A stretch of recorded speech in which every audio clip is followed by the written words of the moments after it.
Assalamualaikum warahmatullahi wabarakatuh. Di sini saya akan kasih contoh tutorial penginputan data sekunder ke dalam software SPSS. Tetapi sebelum itu saya akan menjelaskan terlebih dahulu perbedaan antara data primer dan data sekunder. Nah, dalam dunia penelitian, data itu adalah hal yang sangat urgent sekali atau sangat penting sekali. Oleh karena itu, kita harus tahu terlebih dahulu apa sih yang dimaksud dengan data.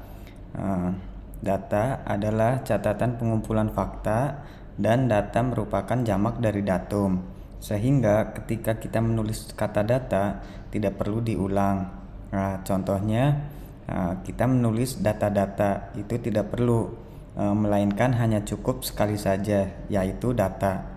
Kenapa? Karena dia sudah merupakan jamak daripada datum. Nah, kemudian data ini berasal dari kata Latin yang berarti sesuatu yang diberikan.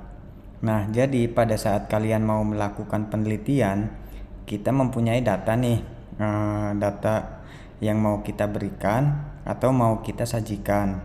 Dan data inilah yang akhirnya kita kelola. Nah, sekarang kita akan membedakan antara data primer dan data sekunder. Yang pertama adalah data primer. Data primer adalah sumber data dalam pemberian informasi yang dilakukan secara langsung pada pengumpulan penelitian atau informasi yang asal-usulnya dari sumber asli. Nah, yang harus kita garis bawahi adalah sumber asli atau asal-usulnya. Nah, kemudian data sekunder.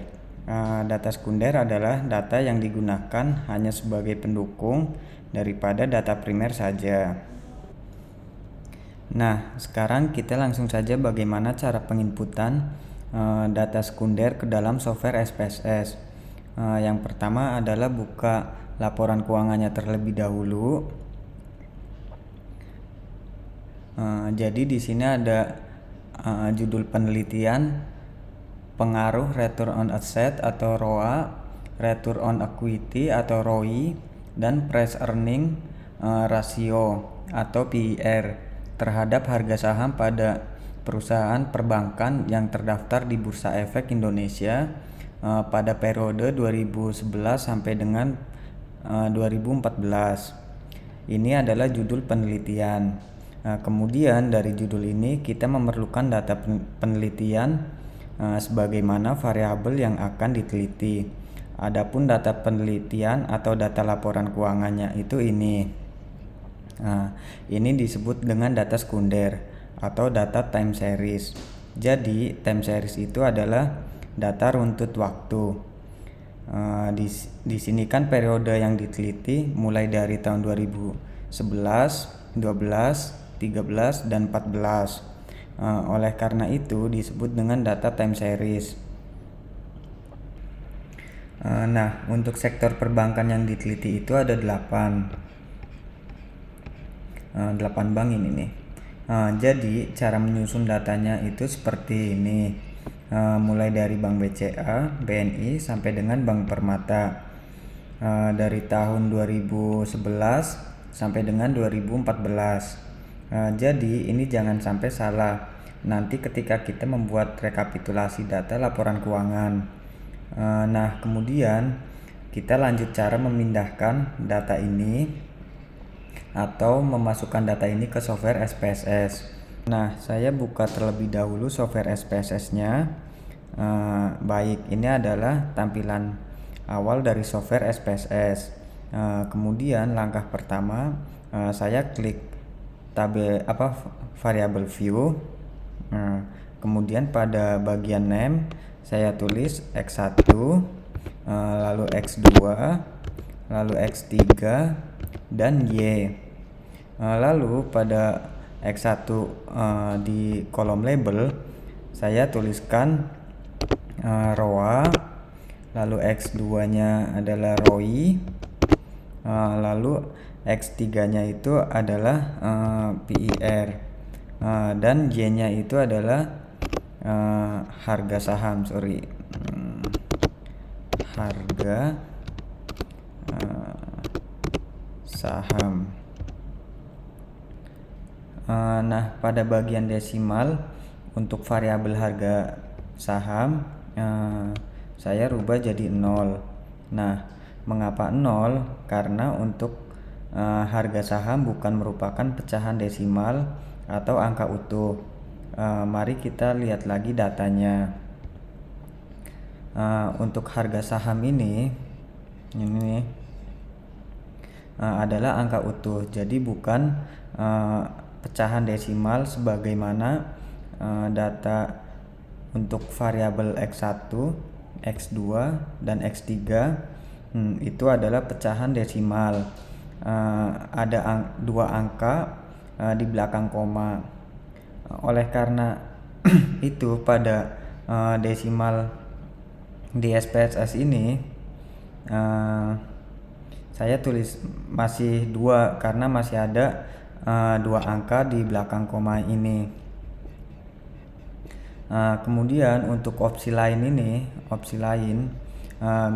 biarkan seperti ini saja. Langkah selanjutnya adalah saya klik data view. Baik, seperti ini tampilannya.